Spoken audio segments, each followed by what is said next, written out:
J'aimerais avoir ton avis sur la personne qui est de l'autre côté. Et je vais te prendre, par exemple, c'est mon cas et je pense que c'est le cas de plein de personnes aujourd'hui, typiquement sur des questions, par exemple, liées à l'alimentation, manger de la viande ou non, l'écologie, qu'est-ce qu'il faut faire, pas faire.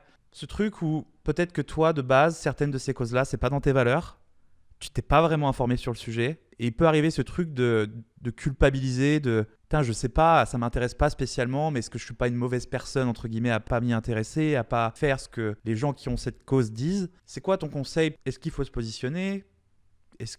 Comment mieux vivre cette culpabilité? Ça serait quoi ton avis là-dessus pour les gens qui savent pas trop et qui ont du mal à savoir ce qui est bon pour eux? Ouais, mais déjà, cette question, elle me parle à 100% et je pense qu'on la vit énormément, tous cette question, parce que, effectivement, pour que les messages y passent massivement, ils ont besoin d'être polarisants. Donc, polarisant, j'entends bien mal. Effectivement, le message, quand il est de masse sur l'écologie, c'est si tu ne fais pas quelque chose en ce moment pour préserver ta planète, tu es mal. Et si on ne faisait pas ça, le message passerait pas. Je sais pas, tu prends la personne qui a 45 ans. Il y a 45 ans, on ne parlait pas d'écologie de la même manière. Entre guillemets, dans son modèle du monde, elle avait son travail, elle s'occupe de ses enfants, elle essaye de faire correctement son travail, elle essaye d'être sympa avec ses parents. Et du jour au lendemain, elle passe dans ce monde de « je suis quelqu'un de bien » à « merde, je suis quelqu'un de mal ». Et c'est pas évident. Moi déjà, la première chose que je conseillerais, même pour moi, c'est déjà de me dire « bon, je refuse que qui que ce soit sur cette terre, que ça soit les autres qui dictent si je suis bon ou mauvais. La seule chose qui compte, c'est comment moi je me regarde devant le miroir. » Ça, c'est la première chose, de revenir à soi. La deuxième chose qui m'aide, c'est de me rappeler et étudier aide globalement que beaucoup de personnes qui vont avoir une cause forte sont pas des êtres humains parfaits sous plein d'autres aspects. C'est très courant de voir une personne qui a milité pour quelque chose et qui a été un être humain exemplaire sur ce domaine-là.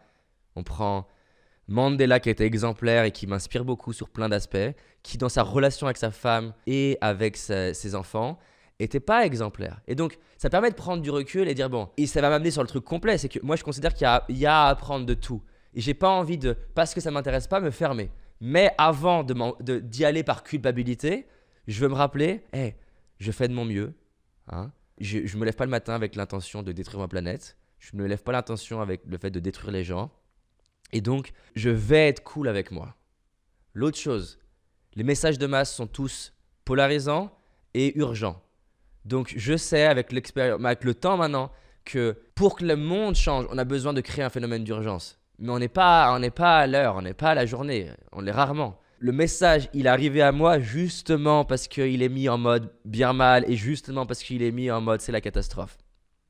Donc ça m'aide à faire ce pas de recul et encore une fois de revenir à l'intérieur de moi. Quand je me lève, moi qu'est-ce que je me dis? Je me dis pas je veux détruire ma planète. Donc ça m'aide. L'autre aspect qui m'aide, c'est que si tu regardes l'histoire, depuis toute l'histoire de l'humanité, il y a eu toujours des gens qui ont dit avec véracité et certitude que telle chose était vraie et on s'est trompé des millions de fois. Donc ça me permet aussi de prendre en compte que c'est pas parce que quelqu'un me dit, que 1000 scientifiques me disent que quelque chose est comme ça, que c'est comme ça. Sinon, on en serait toujours au fait que la Terre est le centre du système solaire, parce qu'à l'époque, tout le monde disait que c'était ça. Donc, c'est pas parce que tout le monde dit quelque chose et que même des scientifiques disent quelque chose que c'est forcément totalement vrai. Donc, ça m'aide à prendre du recul.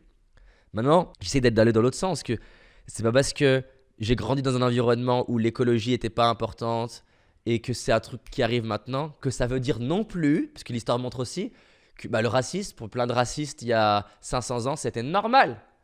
Et heureusement qu'il y a des gens qui ont remis ça en question. Donc dans l'autre sens, j'essaie de me dire, c'est pas parce que mon comportement actuel a toujours été normal que ça veut dire qu'il doit pas changer. Donc j'essaie d'avoir ces deux trucs en tête. C'est pas parce que tout le monde me dit que c'est le nouveau mouvement que je dois y adhérer bêtement. C'est pas parce que tous les autres me disent que ça a toujours été comme ça que je dois y adhérer, parce que ce que j'ai envie, c'est d'être ce que les Anglais ils appellent independent thinker, me construire ma propre opinion. Après, l'autre chose qui m'aide, c'est de me dire, j'ai pas à contribuer à chaque cause. L'objectif pour moi de chaque être humain, c'est d'aller accomplir sa cause. Je pense qu'il y aurait beaucoup moins de problèmes dans ce monde si plein de gens qui ont une cause au fond de leur cœur allaient contribuer à cette cause-là. Si déjà, toutes les personnes pour qui l'écologie, ça résonne, ils agissaient activement pour ça, ça avancerait beaucoup. Je pense que la priorité individuelle, c'est d'aller honorer notre cause à nous. en mode un peu 20-80, loi de Pareto, voilà, aujourd'hui, c'est vrai que j'ai une conscience qui a avancé dans faire plus attention. Si je peux éteindre la lumière, je vais le faire. Même s'il y a une partie de moi qui me dit c'est quoi l'influence de cette lumière par rapport à la cause. Oui, il y en a qui vont me dire que je suis quelqu'un de mal parce que je ne contribue pas autant que quelqu'un pour qui c'est sa cause. Mais dans ce cas-là, je pourrais lui dire et toi, est-ce que tu contribues comme moi à la cause des enfants? Et donc, j'ai pas envie de rentrer dans ce débat-là. Parce que moi, ce que je crois, c'est qu'on doit tous aller vers notre cause. Et j'essaie de jongler avec tous ces opposés, en fait.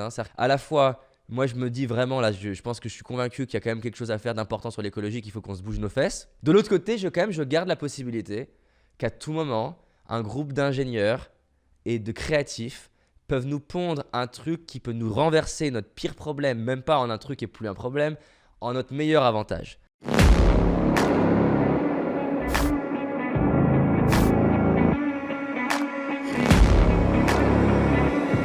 Business Tribe organise The Game, un événement inédit réservé aux entrepreneurs qui cartonnent déjà et animés à l'idée de transformer la vie de leurs clients et de leurs équipes. The Game, c'est un événement inédit de 3 jours pour profiter des stratégies avancées d'intervenants brillants, pratiquer lors de sessions de travail organisées et repartir de ces 3 jours en ayant avancé sur ce truc qui compte pour faire croître ton activité. Rejoins la liste d'attente dès maintenant pour être informé en avant-première de l'ouverture des inscriptions.